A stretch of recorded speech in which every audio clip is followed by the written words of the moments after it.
The stars belonged to the Dominion. For 300 years, their massive ships had crossed the galaxy, bringing every world under their control. No species had ever beaten them, not once, not even close. Admiral Vextar stood on the bridge of his flagship looking out at the fleet spread across space. 50,000 ships waited for his command. Each one was a weapon of war built for one purpose: total victory. The Dominion had perfected the art of conquest. They knew exactly how to break any enemy. "Sir, we have the target scan results," said his second officer, Krelvin. The creature's 4 arms worked quickly at the control panel. Like all Dominion officers, Krelvin had been bred for war. Fast reflexes, cold logic, no unnecessary emotions. Vextar looked at the data screen. Another primitive world, another easy win. The planet was mostly blue and green, covered in water and plant life. The inhabitants called themselves humans. They had split atom technology and simple rockets. Nothing that could threaten even the smallest Dominion scout ship. "How many nations do they have?" Vextar asked. "Over 200 separate governments, sir. They fight each other constantly. No unity, no coordination, standard primitive behavior." Vextar nodded. It was always the same story. Young species spent their time fighting among themselves instead of preparing for real threats. By the time the Dominion arrived, they were too weak and divided to mount any serious defense. The Admiral walked to the tactical display. It showed the human solar system in perfect detail. 8 planets, 1 inhabited, a few small space stations, some basic mining operations on nearby worlds. The humans had barely left their home planet. They would fall in hours, not days. "Their strongest weapons?" Vextar asked. "Fusion bombs, sir. Very primitive. They cannot even deliver them past their own solar system. Their space fleet consists of cargo ships and research vessels. No military spacecraft of any significance." Another officer approached. This was Jektal, the invasion specialist. He had planned successful attacks on 40 different worlds. His record was perfect. "Sir, I recommend Standard Protocol 7. Orbital bombardment of major population centers, followed by ground forces for cleanup operations. Total time estimate, 18 hours. Vextar smiled. 18 hours seemed generous. Most worlds surrendered after the first demonstration of Dominion firepower. The humans would probably give up even faster once they saw what they were facing. The Dominion had learned long ago that shock and terror were the best weapons. Show overwhelming force immediately. Let the enemy know that resistance was pointless. Most species chose to surrender rather than face complete destruction. Those that fought back were wiped out quickly and efficiently. "What about their defenses?" Vextar asked. "Laughable, sir. A few hundred orbital platforms with projectile weapons, some ground-based missile systems. Nothing that can penetrate our shields. Our bio troops will have no trouble with surface resistance." Vextar looked at his senior staff. All veterans of dozens of conquests. All experts in their fields. The Dominion chose only the best for their fleets. They had studied every possible form of warfare. Their technology was superior to anything they had ever encountered. Their tactics were proven across 164 successful invasions. "Sir," said Communications Officer Zelkun, "the fleet commanders are requesting permission to begin final approach." "Granted. Signal all ships. Prepare for standard invasion pattern. We will show these humans the futility of resistance." The great fleet began to move. 50,000 ships of various sizes and purposes. Battle cruisers with planet-cracking weapons. Troop transports filled with bioengineered soldiers. Support vessels carrying enough supplies for a long occupation. The Dominion never took chances. They brought overwhelming force to every battle. Vextar had been part of 43 successful invasions. He had seen proud civilizations reduced to ash in days. He had watched advanced species beg for mercy as their cities burned. It never got old. There was something satisfying about bringing order to chaos, about adding another world to the Dominion's growing empire. The humans would be no different. They were divided, primitive, and unprepared. In a few days, their planet would join the long list of Dominion victories. Earth would become another mining world, its population converted to useful laborers. The species would survive, but only as servants of the greater empire. Sir, long-range sensors are picking up increased activity in the human system, reported sensor specialist Brackmon. It appears they have detected our approach. Expected, Vextar replied. How are they responding? Difficult to determine, sir. They seem to be quieting down. Radio transmissions are decreasing. Several orbital installations have gone offline. Fear response, said Jektal confidently. They are probably trying to hide. Some species attempt to make themselves invisible, hoping we will pass them by. It never works. Vextar agreed. He had seen this behavior before. When faced with certain destruction, some species simply shut down their communications and hoped the threat would go away. It was a childish response, but typical of primitive civilizations. The Admiral looked at the star charts. 3 more days to reach Earth. 3 days for the humans to contemplate their fate. 3 days to realize that their divided little world stood no chance against the unified might of the Dominion. All departments prepare for conquest operations, Vextar announced to the ship. Standard procedures. No unnecessary risks. These primitives cannot harm us, but we will not become careless. The Dominion's perfect record will remain perfect. The crew began their preparations. Weapons were charged and tested.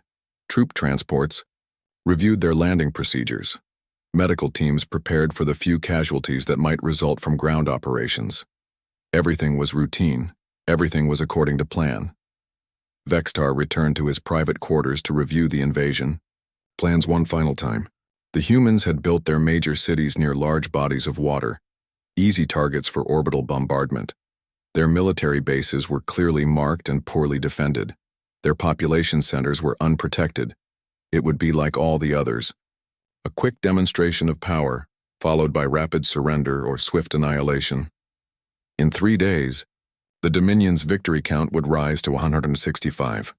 The humans would become just another footnote in the great empire's expansion.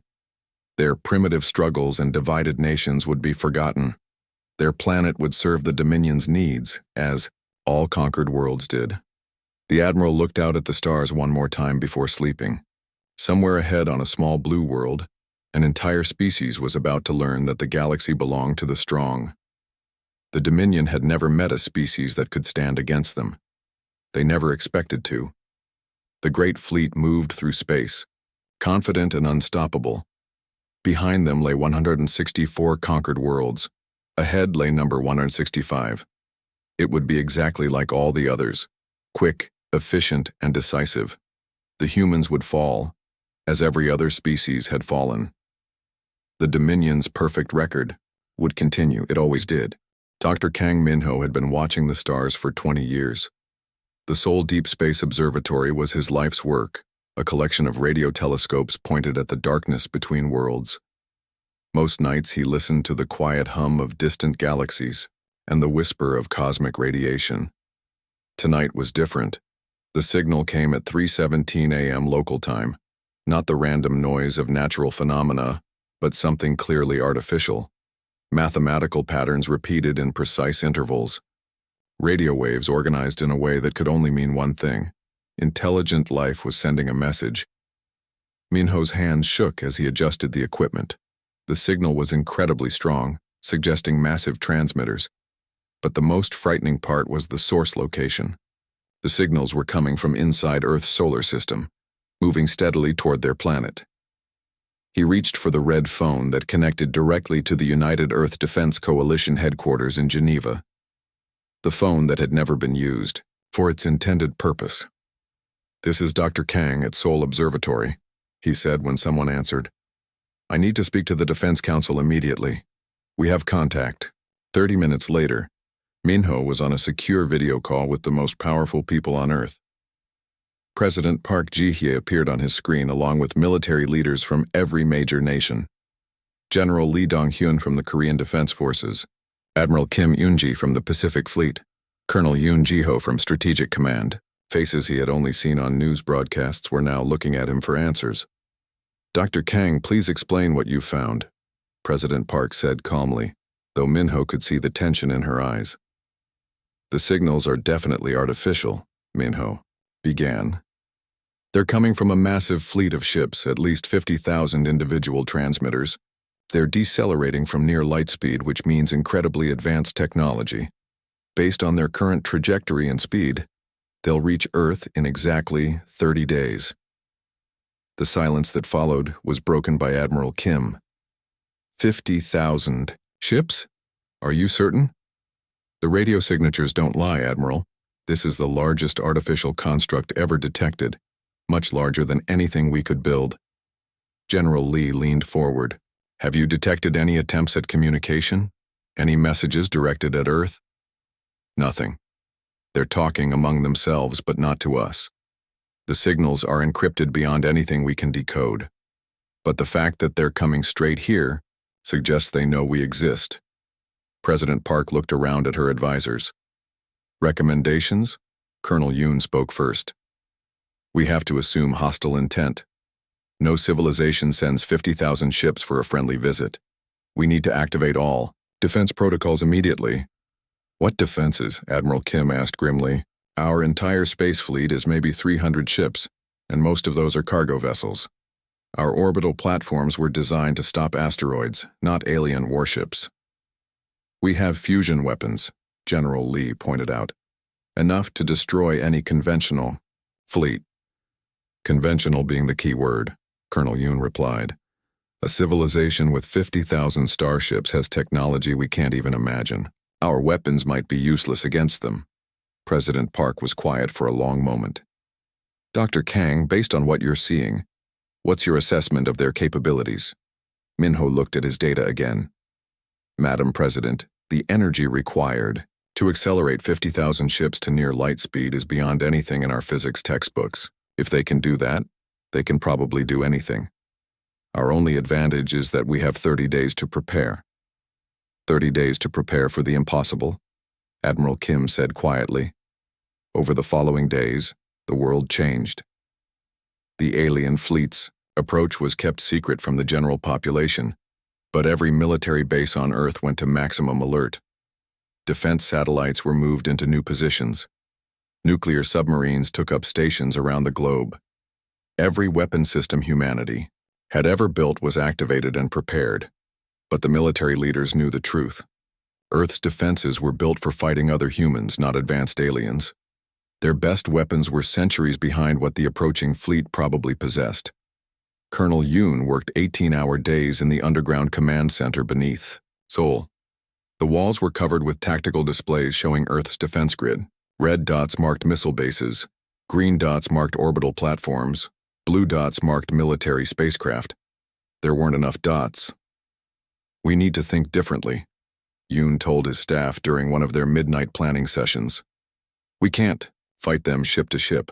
We can't match their technology, but we might be able to use our knowledge of warfare in ways they don't expect. Captain Nam Soo-young, one of the few officers with actual space combat experience, looked up from her reports. What do you mean, sir?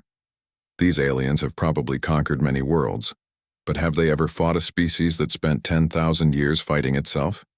Every human civilization has been built on warfare. Every technology we've developed has military applications. Every strategy we know was learned from fighting each other. Major Han Jisu, the psychological warfare specialist, nodded slowly. They expect us to fight like other aliens they've conquered. Organized resistance, conventional battles, but what if we don't? Exactly. What if we show them something they've never seen before? Human warfare at its most desperate and creative. The plans they developed over those 30 days were unlike anything in military history. Earth would not fight a conventional battle.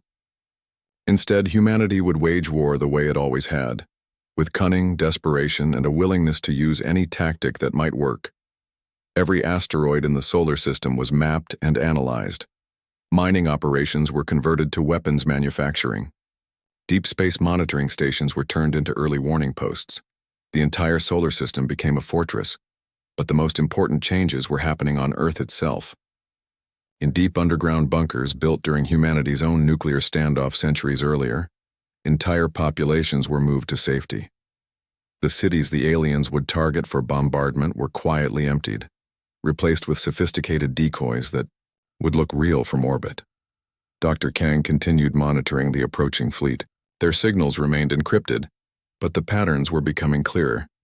The aliens were organizing themselves in precise formations. They were following established procedures. Everything about their approach suggested they had done this many times before. They're confident, Minho reported to the Defense Council on the 15th day. Their communications patterns show no concern about our defenses. They're treating this as a routine operation. Good, Colonel Yoon replied. Confidence can become overconfidence, and overconfident enemies make mistakes. President Park addressed the world on the 20th day after contact. She didn't reveal the full scope of the threat, but she told humanity that they faced their greatest challenge ever. Resources were mobilized. Industries were converted to military production. Every human on Earth was given a role in the coming defense. As the alien fleet entered the outer solar system, Earth went dark. All radio transmissions ceased. All visible lights were extinguished. Orbital facilities were powered down or hidden. To any observer, it would appear that the planet had simply gone quiet. Admiral Kim, now commanding the Consolidated Earth Defense Force, watched the tactical displays from her command ship hidden in the asteroid belt. "Let them think we're afraid," she said to her officers. "Let them think we're hiding. When they get close enough, they'll learn what humans do when we're cornered." The 30 days were over. The alien fleet had arrived. Earth appeared defenseless and silent. But in hidden bases throughout the solar system, humanity prepared to teach the Dominion something new about warfare. The species that had never lost a battle was about to encounter the species that had never stopped learning how to fight. The Dominion fleet moved through Earth's solar system like a vast metal storm. 50,000 ships in perfect formation, their quantum sensors sweeping space for any sign of resistance. Admiral Vextar stood on his command bridge, watching the blue planet grow larger on his viewing screen. "Status report," he commanded. "All ships in position, sir," replied Krelvin. "Target planet shows minimal activity. A few orbital platforms, some basic defensive installations. No active military response detected." Vextar nodded. It was exactly what he expected. The humans were doing what primitive species always did when faced with superior force. They were hiding and hoping the threat would pass them by. "Sir," said sensor specialist Brackman, "we are detecting some unusual readings from the asteroid belt." "Explain." "Nothing specific, sir. Just some strange metal concentrations, probably old mining operations or natural formations. The primitives may have been strip mining asteroids for resources. Standard procedure. Mark any large metal objects for later investigation. We'll salvage whatever useful materials they've left behind." What the Dominion sensors didn't detect were the hundreds of human ships hiding among those metal concentrations. Captain Nam Soo-young floated in zero gravity aboard the stealth frigate Incheon, watching the alien fleet pass less than 50 kilometers from her position. Her ship was powered down to minimum levels, hidden inside a hollowed-out asteroid, invisible to even the most sophisticated sensors. "Count confirmed," she whispered into her communication system. 50,000 enemy vessels, main battle group moving toward Earth, rear guard consisting of approximately 8,000 ships trailing. By 6 hours, the message was transmitted using quantum entanglement communicators, impossible to detect or intercept. Similar messages were being sent from hidden positions throughout the solar system. Humanity's real defense network was not the orbital platforms the aliens could see, but the invisible web of ships, weapons, and monitoring stations spread across billions of kilometers of space. On Earth, the alien fleet saw what appeared to be a normal, if primitive, planet. Major cities glowed with lights. Radio transmissions carried normal traffic. Orbital installations followed predictable patterns. Everything looked exactly as the Dominion expected. But Major Han Ji-soo, coordinating from the deep underground command center beneath Busan, knew better.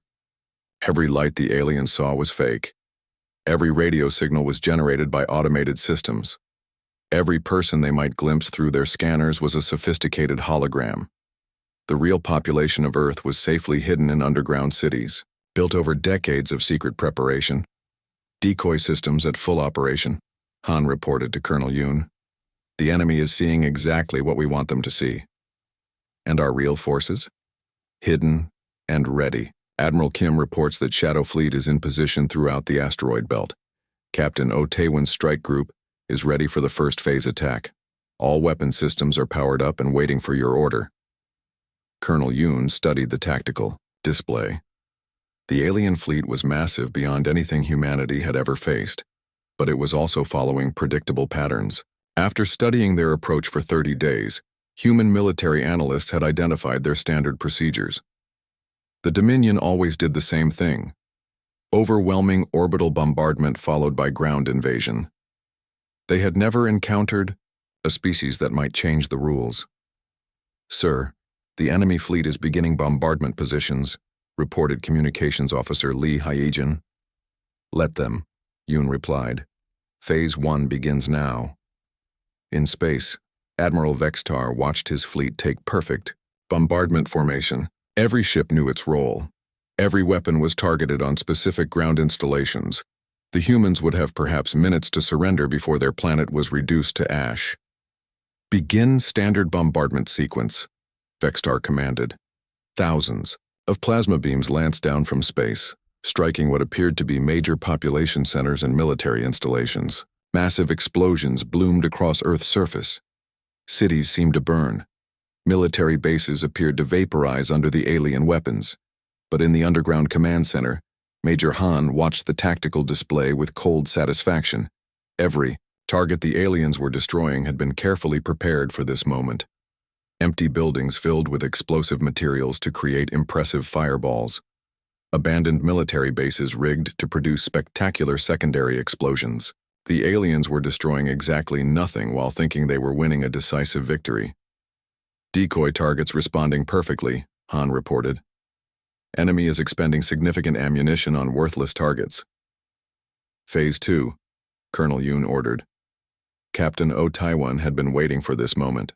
His strike group consisted of 50 ships hidden throughout the outer solar system, each one carrying weapons that the Dominion had never encountered before. As the alien fleet focused on their bombardment of Earth, Oh's forces began their attack on the rear guard. The first weapon was humanity's most terrifying creation: kinetic kill vehicles. Chunks of dense metal accelerated to 30% of light speed using linear accelerators built into asteroids. They were undetectable until impact, and when they hit, they released the energy of nuclear weapons. The Dominion rearguard never saw them coming. Ship after ship simply exploded as kinetic projectiles tore through their hulls faster than their shields could react. In 30 seconds, over 1,000 alien vessels were destroyed or crippled. "What was that?" Admiral Vextar demanded as alarms began sounding throughout his flagship. "Unknown weapons fire, sir. Our rearguard is under attack. Energy signatures unlike anything in our databases." "From where?" "Unknown, sir. The attacks appear to be coming from empty space, but the kinetic strikes were just the beginning. Captain." Oh's ships launched their second weapon, nuclear-pumped X-ray lasers. Humanity had developed these weapons during their own arms race centuries earlier, then banned them as too destructive for human conflicts.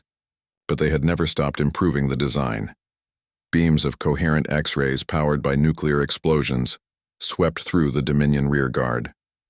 The alien ship's energy shields, designed to stop plasma weapons and particle beams, were useless against this form of radiation. The X-rays passed through their defenses like light through glass, frying electronics and killing crews instantly. "Sir," Krelvin reported in panic. "We're losing the entire rearguard. They're not just being destroyed, they're being systematically eliminated by weapons we don't understand." Admiral Vextar felt something he had not experienced in decades: of warfare, confusion. Nothing in the Dominion's extensive military databases mentioned these weapon types. The humans were supposed to be primitive, limited to fusion bombs and projectile weapons. Where were these advanced systems coming from? Order the main fleet to defensive formation. Recall all bombardment units. But as the Dominion ships began to regroup, they discovered that the solar system itself had become their enemy. Hidden Weapon platforms began emerging from what had appeared to be empty space. Asteroid mining stations revealed themselves to be massive railgun batteries. Deep space monitoring posts activated missile systems that had been disguised as scientific equipment.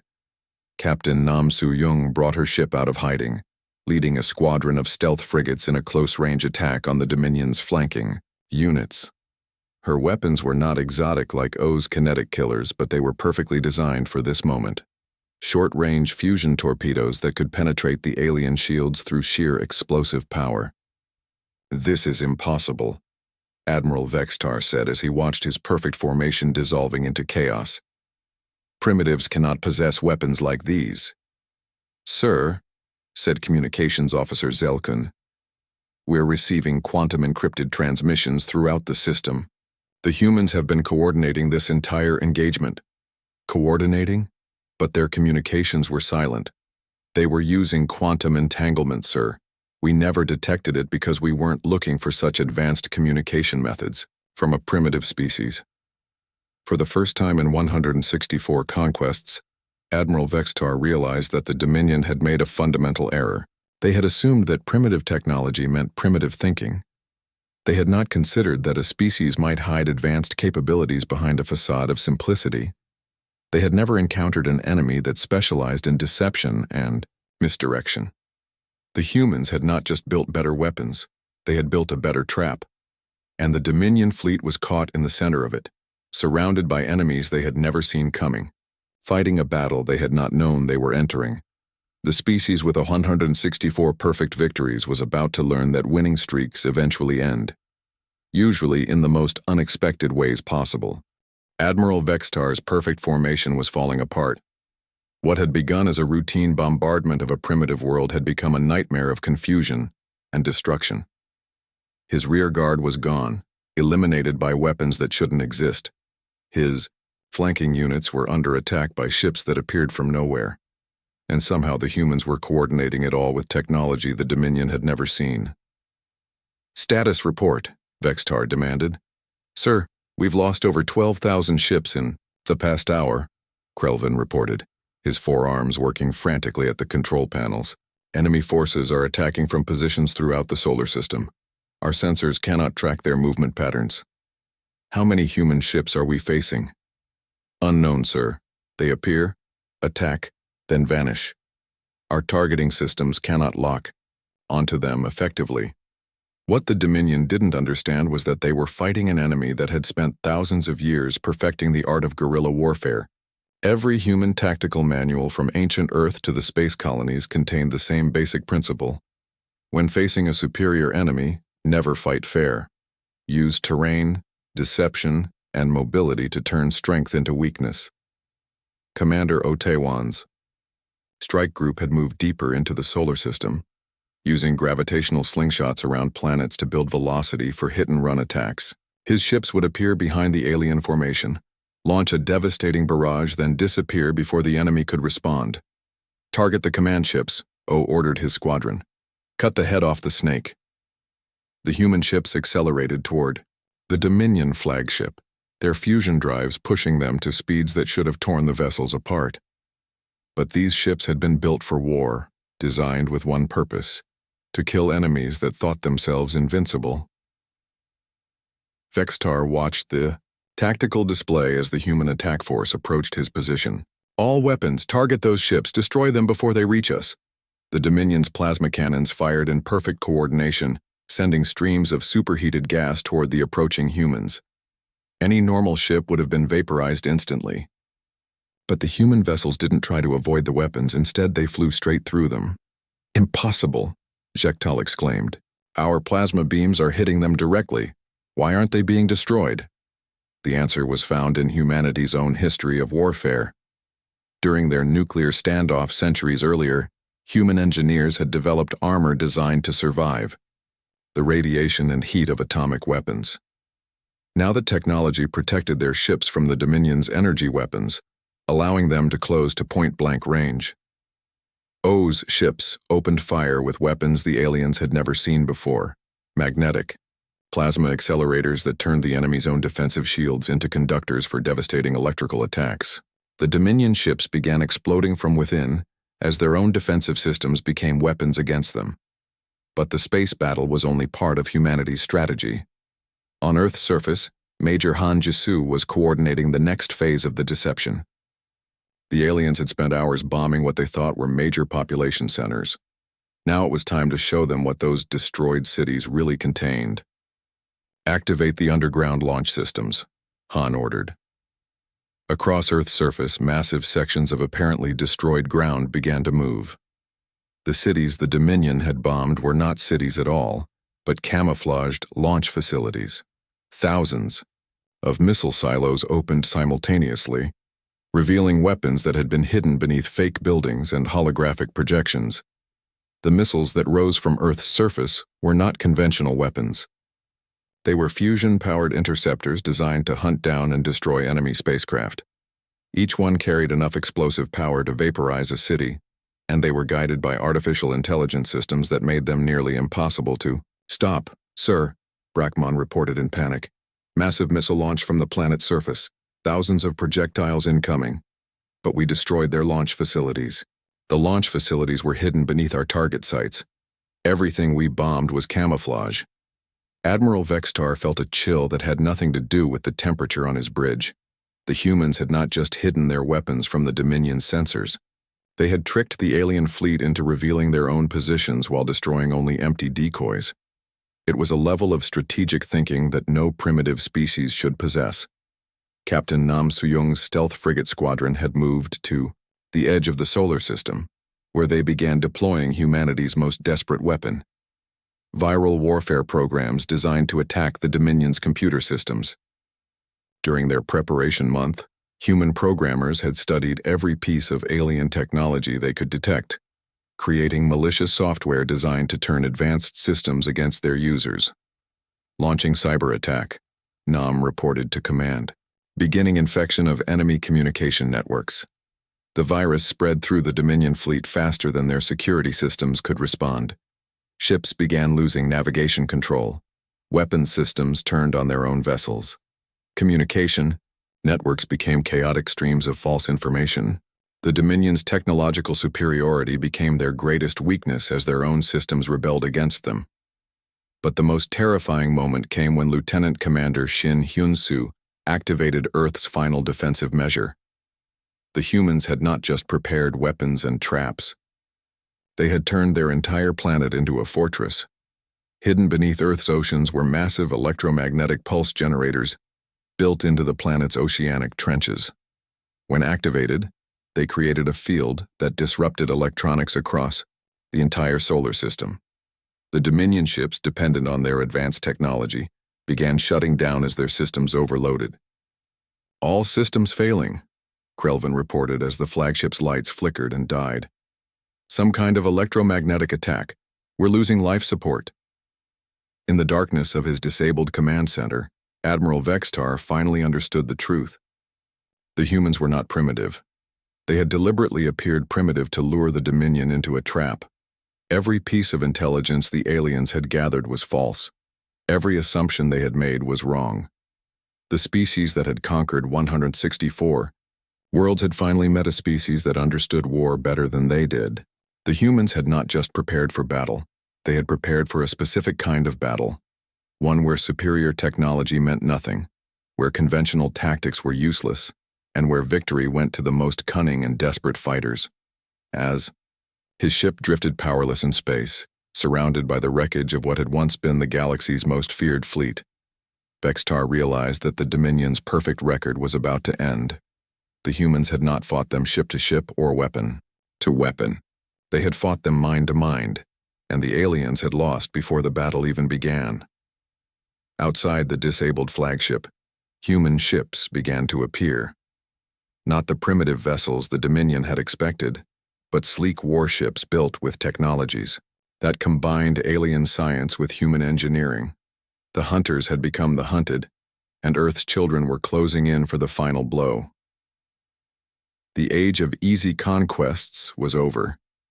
The galaxy was about to learn that the most dangerous enemy was not the one with the biggest fleet, but the one with the deadliest imagination. The Dominion fleet floated in space like a broken constellation. Half their ships were destroyed or disabled. Their communication networks had been corrupted by human virus attacks. Their sensors showed enemy forces throughout the solar system, but they couldn't tell which signals were real and which were decoys. Admiral Vextar stood in his darkened command center, emergency lighting casting shadows across his face. For 300 years, the Dominion had conquered every world they encountered. Now they were trapped in a system they had thought would be their easiest victory. "Damage reports," he ordered. Krelvin worked at a manual control panel, his arms moving quickly over mechanical switches. The computer systems were still unreliable after the human cyber attack. "Sir, we have lost approximately 25,000 ships. Another 15,000 are damaged but operational. The remaining forces are scattered across the system. Can we retreat?" "Unknown, sir. The humans have deployed some kind of gravitational manipulation technology. They're using the planets and asteroids as weapons, altering orbital mechanics, to create navigational hazards." What Krelvin was describing was humanity's most ambitious trap. Using massive gravitational generators hidden on moons and asteroids, human engineers had turned the entire solar system into a maze. Any ship trying to leave would find itself pulled into collision courses with planets or thrown into the sun. The Dominion fleet was not just trapped by human weapons, but by the system itself. Lieutenant Commander Shin Hyun-soo watched the tactical display from Earth's primary command center. The alien fleet was trying to regroup, but every formation they attempted was broken up by carefully timed attacks from hidden human forces. The humans had studied every successful military campaign in their history, from ancient battlefield tactics to space warfare theories. Now they were using all of that knowledge against an enemy that had never faced such strategic thinking. "Sir, the enemy is attempting to form a defensive sphere around their command ships," reported Major Kim Dae-ho from the orbital observation post. "Counter with dispersal pattern 7, Shin ordered. "Make them think we're everywhere at once." Throughout the solar system, human ships began executing complex maneuvers designed to create maximum confusion. Single vessels would appear to be entire squadrons through the use of holographic projectors and false sensor signals. Empty space would suddenly reveal hidden weapons platforms. The aliens never knew where the next attack would come from. Captain Bae Sung-min commanded the Suicide Squadron, 50 ships loaded with antimatter charges and piloted by volunteers who had accepted that they would not survive the mission. His target was the Dominion flagship, the massive vessel that controlled what remained of the alien fleet. "This is for every world you destroyed," Seung-min said quietly as his ship accelerated toward the enemy command vessel. The Dominion's defensive weapons tried to stop the approaching human ships, but the suicide attackers used a tactic no civilized species would employ. They flew through their own dead. Using the wreckage of destroyed human vessels as cover, Seung-min's squadron approached the flagship while hiding behind the debris of their fallen comrades. Admiral Vextar saw the approaching ships on his tactical display. "All weapons, stop those vessels." But the human ships were not trying to avoid destruction. They flew straight into the Dominion's defensive fire, accepting damage and death as the price of completing their mission. When Seung-min's ship finally impacted the flagship, the antimatter explosion tore through the vessel's hull like paper. The Dominion's command structure collapsed as their flagship died. Without central coordination, the remaining alien forces began making individual decisions, most of them wrong. Some ships tried to surrender. Others attempted suicidal attacks on Earth. A few tried to escape the solar system, only to be caught by the gravitational traps the humans had prepared. But the most terrifying discovery came when the surviving Dominion forces encountered human ground troops. The aliens had expected primitive soldiers with basic weapons. Instead, they found warriors who fought with a desperation and creativity that defied understanding.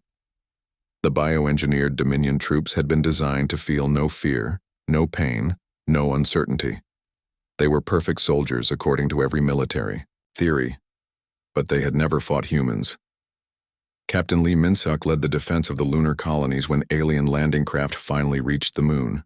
His soldiers used weapons that combined human engineering with captured alien technology. But more importantly, they fought with tactics that the biotroops could not comprehend. "They're not behaving logically," reported one of the surviving Dominion officers. "They set traps that harm themselves as much as us. They use weapons that damage their own positions. They fight like they want to die." What the aliens were seeing was humanity's willingness to accept any sacrifice for victory. Human soldiers would detonate explosives that killed themselves along with enemy forces. They would fight from positions that offered no protection if it meant destroying more aliens. They treated their own lives as ammunition to be expended for the greater good. The psychological effect on the Dominion forces was devastating. Beings that had been bred for war found themselves facing an enemy that was more willing to die than they were to kill. The biotroops began experiencing something their creators had thought impossible: fear. As the battle raged across the solar system, the human civilian population emerged from their underground shelters to join the fight. The Dominion had expected to find cowering primitives. Instead, they encountered billions of beings who had been preparing for this moment their entire lives. Dr. Kang Minho, the astronomer who had first detected the alien fleet, now served as a coordinator for civilian defense forces. Using his knowledge of the enemy's communication patterns, he helped human forces predict alien movements and counter their strategies. "They're trying to establish a foothold on Mars," he reported to Colonel Yoon. 3,000 ships are moving toward our mining colonies there." "Let them come," Yoon replied. "The miners have been waiting for this." The Martian mining colonies had been converted into fortress cities during the preparation month. When the Dominion forces arrived expecting to find helpless workers, they instead encountered industrial warfare on a scale they had never imagined. Mining equipment became weapons. Excavation charges became bombs. The very environment became an enemy, as humans used their knowledge of the planet to create storms and rockfalls that buried alien landing parties. By the end of the second day, the Dominion's invasion force was reduced to fewer than 5,000 functional ships. They had lost more vessels in this single battle than in their previous 50 conquests combined. Worse, they had discovered that their supposedly perfect military doctrine was useless against an enemy that refused to follow conventional rules. Admiral Vextar, now commanding from a damaged cruiser after the loss of his flagship, made a decision that no Dominion officer had ever made before. He opened a communication channel to Earth. "Human forces, this is Admiral Vextar of the Galactic Dominion. I request terms for withdrawal." The response came from Colonel Yoon, transmitted from the underground command center that had coordinated humanity's defense. "Admiral Vextar, this is Colonel Yoon of Earth Defense Command. There will be no withdrawal. You came here to conquer our world. Now you will face the consequences." "You don't understand," Vextar replied desperately. "We are the Galactic Dominion. We have conquered 164 civilizations. We can bring more fleets, more weapons. This fight cannot be won." "Admiral," Yoon responded calmly, "you still don't understand what you're facing. You're not fighting the civilization that sent radio signals into space. You're fighting the species that spent 10,000 years learning how to kill each other more effectively than anyone else in the galaxy. We've been preparing for you our entire history. The only surprise is that it took you so long to arrive." The communication ended, leaving Admiral Vextar alone with the realization that the Dominion's age of easy conquests was over. They had finally encountered a species that understood warfare better than they did, and that species was not interested in mercy. Around him, the last remnants of the once mighty fleet prepared for their final battle against an enemy that had turned their greatest strength into their ultimate weakness. 6 months after the Dominion fleet entered Earth's solar system, the galaxy watched in stunned silence as human exploration vessels appeared at the edge of known space. The species that had destroyed the Dominion's perfect record was not content to remain on their small blue world. Admiral Kim Yoonji stood on the bridge of the battleship New Seoul, humanity's first deep space command vessel. Built with a combination of human engineering and salvaged alien technology, it represented a new kind of warship, not designed for conquest, but for protection of those who could not protect themselves.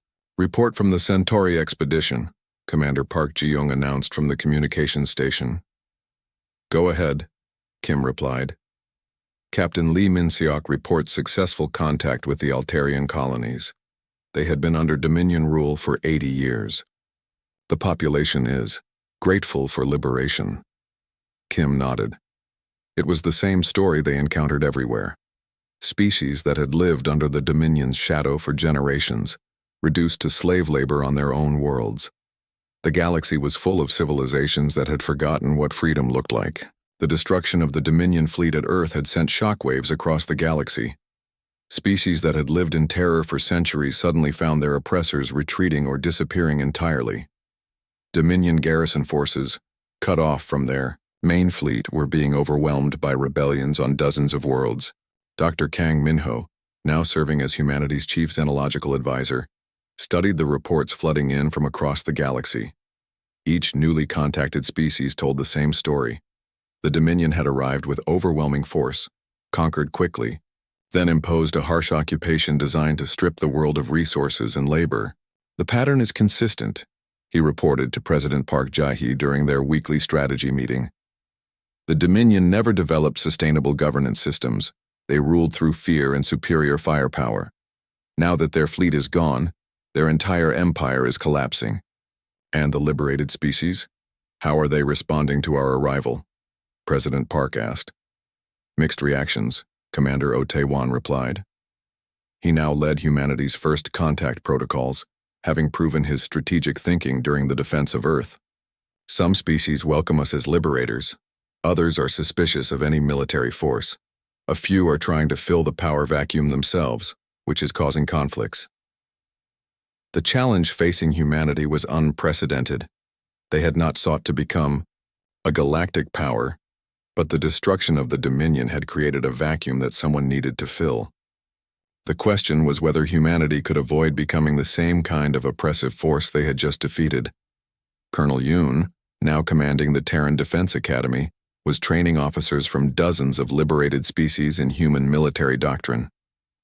But the lessons were not about conquest. They were about defense, about protecting freedom, about fighting smart when facing superior enemies. The key principle, he told a class of mixed species officers, is that military strength should serve civilian populations, not the other way around. The moment your military becomes more important than the people it protects, you become the next Dominion. Captain Nam Soo-young commanded the Deep Space Reconnaissance Fleet, mapping former Dominion territories and documenting the aftermath of their collapse. What she found was both inspiring and heartbreaking. Some species had maintained their cultures despite centuries of oppression. Others had lost so much that they barely remembered who they had been before conquest. Report from the Vega system, she transmitted to Earth Command. The crystalline entities survived Dominion rule by fragmenting their consciousness and hiding parts of themselves in their planet's mineral matrix. They're now reassembling their civilization, but the process will take decades. Similar stories came from across the galaxy. Species adapting, surviving, slowly recovering from centuries of oppression. But recovery required security, and security required protection from those who might try to establish new empires in the Dominion's place. Major Han Ji-soo, now directing the Galactic Intelligence Network, tracked the movements of former Dominion regional governors and military commanders. Many were trying to establish independent kingdoms using leftover alien technology. Others were attempting to hire mercenary forces to reclaim their former territories. We have confirmed reports of 3 separate attempts to rebuild the Dominion under new leadership, she reported during a security briefing. All 3 have been requesting military aid from unknown sources outside our explored regions. The implication was clear. The galaxy was larger than anyone had realized, and the Dominion might have been only one of several expansionist powers. Earth's victory had been complete, but it had also announced humanity's presence to potential enemies across the galaxy. Admiral Kim called a meeting of the new Galactic Alliance Defense Council, composed of representatives from 43 liberated species. The meeting was held on the Terran station built in the asteroid belt where the battle for Earth had begun. We face a choice, Kim told the assembled delegates. We can try to return to the way things were before the Dominion, each species isolated on their own worlds, or we can work together to build something better. The delegate from the Spiral Arm Confederacy, a butterfly-like being named Zephyra, spoke first. The humans showed us that even the strongest empire can be defeated through cooperation and clever tactics. But how do we prevent ourselves from becoming the next threat to galactic peace? Captain Bae Sungmin, now recovered from his injuries in the suicide attack on the Dominion flagship, had become humanity's chief military philosopher. The answer is in our history, he said. Humans spent thousands of years fighting each other before we learned to fight together. The key is that we never forgot the cost of war. We never forgot that victory without justice just creates the next conflict. The Galactic Alliance that emerged from these meetings was unlike any interstellar government that had existed before. Instead of central authority, it operated on principles of mutual defense and voluntary cooperation. Each species maintained its own sovereignty, but contributed to collective security forces that could respond to threats anywhere in the galaxy. Dr. Kang, now teaching at the Interspecies University on Luna, often told his students about the night he first detected the Dominion fleet. "We thought we were alone in a hostile universe," he would say. "We discovered instead that we were not alone, and that the universe was hostile only to those who made it so." The memorial built at the site of the Dominion's final defeat bore an inscription in 100 different languages. Here ended the age of conquest. Here began the age of cooperation. But humanity never forgot the lesson of their victory.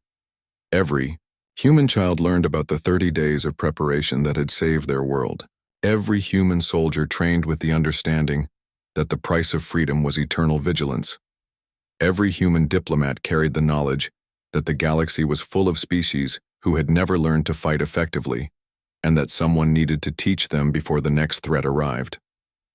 The Dominion's perfect record stood forever at 164 victories and 1 total annihilation. In the new galactic histories, Earth was marked not as the 165th conquest, but as the world where the age of empires ended and the era of free worlds began. And in the deep space monitoring stations that now watch the galaxy's outer rim, human operators listened for signals from unknown regions, because they had learned that the universe was vast, and that somewhere in that vastness, other empires might be counting their own victories and preparing their own fleets. But now the galaxy was ready for them. Because the species that had never lost a battle had taught everyone else the most important lesson in military history. The most dangerous enemy is the one who has already survived trying to destroy itself.